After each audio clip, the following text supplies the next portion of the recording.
चला तर मंडळी, आज रविवार आहे, लेकाच्या आवडीचा नाश्ता करायचा आहे। तर पातेल्यात पाणी गरम केलं, त्यामध्ये मीठ तेल घातलं आणि 1.5 कप व्हीट सेमोलिना पास्ता घातलेला आहे। 8-10 मिनिटं शिजवला। आता चाळणीत काढून गार करू। तेल गरम केलंय, त्यामध्ये चिरलेला कांदा घालायचा आहे। कांदा हलका गुलाबी होईपर्यंत परतायचा। नंतर चिरलेली शिमला मिरची आणि टोमॅटो घालून 1-2 मिनिट छान परतून घ्यायचं।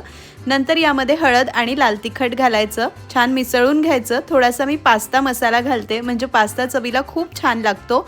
2 ते 3 चमचे टोमॅटो केचप घालायचा आहे, एकजीव करायचं। थोडंसं पाणी घालायचं, मीठ घालून 2 मिनिटं सॉस शिजवायचा। मस्त रेड सॉस तयार झाला। शिजवलेला पास्ता घालायचा, एकजीव करून 2 मिनिटांची वाफ काढायची। लगेच आला विचारायला, आई झालं का म्हणून। त्याला खूप आवडतो पास्ता। चीज घालायचं, परत 2 मिनिटांची वाफ काढायची आणि इथे चमचमीत चीजी असा रेड सॉस पास्ता तयार झालेला आहे।